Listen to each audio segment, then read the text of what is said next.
I want you to look at something right now. Think of some major goal you want, or maybe it's one you're already working on and you have experienced a lot of setbacks, a lot of defeats. You've experienced a lot of disappointment. Maybe you've already given up. And maybe you just need a little fire, a little encouragement to get back in the game again. Here's what I want you to look at. There are winners, there are losers, and there are people who have not discovered how to win. And all they need is some coaching. All they need is some help and assistance, just a little support. All they need is some insight or a different strategy or plan of action to make some adjustments that will open up the key to a whole new future for them, that will give them access to the unlimited power that they have within themselves. That's all that they need. So what I want you to do is think about something you want for you, that's real for you, that's important for you, that will give your life some special meaning and power. And I don't even want you to say, I can do that. I don't want you to assume that. See, 5 years ago when I started out in this area, I would not have been able to make the mental leap that I would be up to where I am right now. I don't want you to begin to just psych yourself out. No. I want you to be able to say something to yourself that will enable you to maintain a level of integrity with yourself. That when you say this, even when you face tremendous setbacks, it will be a benchmark to keep you in the game, to keep you moving forward and experimenting and readjusting your strategy and your plan of action, continuously looking for ways to win. So what is that something? When you got an idea you want to move on, you might not have the money, you might not have the education, you might not have the support or the resources you need. What is that something that can keep us going, that will enable us to act on our dream? What's one of those keys that will begin to help us to discover the secrets to our dream? Here's what I want you to repeat after me, please, with power and conviction. Say, it's possible. That's all I want you to do when you look at your dream. Just say to yourself every day, it's possible. Just say that every day to yourself, it's possible. Because what does that do? See, it begins to change your belief system. See, the way in which we operate, ladies and gentlemen, it's a manifestation of what we believe, what's possible for us. Whatever you've done up to this point, all that it really is a duplication, it's a reproduction of what you believe subconsciously that you deserve and what's possible for your life. Most people operate out of their personal history, out of their memory, things they've done, things they've experienced, things they've seen, things that they have observed. What I'm suggesting that you operate out of a larger vision of yourself. I want you to see yourself doing what you want to do, experiencing what you want to experience, having what you want to have, doing what it is that gives your life some meaning and value. Operate out of your imagination, not your memory. Because whenever you look at where you want to go, I'm wanting to warn you, you will have some conversation back here after you go through the data that you've experienced in life saying you can't do it. And so what you want to begin to do is ignore that inner conversation. Well, most people, ladies and gentlemen, when something happens to them, what they do is they begin to believe that that's the way it is. That's the way it's always been. And they can't see the possibility of it being any different. Example, before April 1954, the common belief, the universal belief, because it had been tried again and again and again and people had failed, the belief was that man was not physically capable of breaking the 4-minute barrier, that he could not run a mile in less than 4 minutes. That was the belief on the planet. It had never been done. But here's what happened, ladies and gentlemen.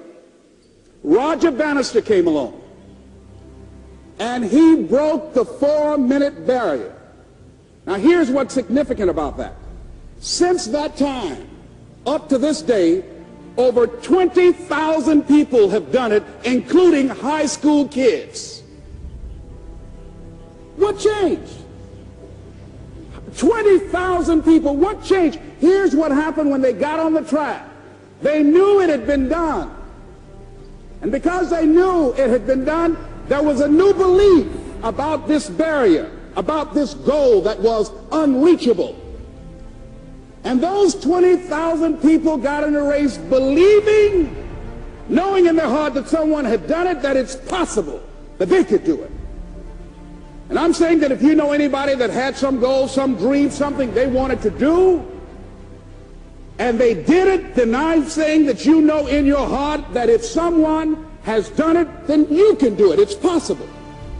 And that if someone can make their dream become a reality, that it's possible that you can make your dream become reality. And so as you begin to look at where you want to go, beginning to embrace that, it's possible. I'm blessed and highly favored. I've got a lot going for me. I got some good stuff in me. And it's possible that I can bring my greatness out here in the universe. That I can do what I want to do. It's possible I can write my own book. I can have my own business. I can take the trip and travel around the world. It's possible. I can bounce back from adversity and reinvent my life. It's possible. Regardless of where I am, that things can get better for me. It's possible. I'm thinking about two men right here in Chicago who were fairly successful, similar background, educated. They worked for a corporation for many years, and they were among many people that were laid off. Two guys who were very good friends. One went out looking for a job for several weeks along with the other one, and they faced disappointment and rejection again and again and again. They couldn't find any work, which is the story of many people across this country. One guy stopped. He became discouraged. He stopped going.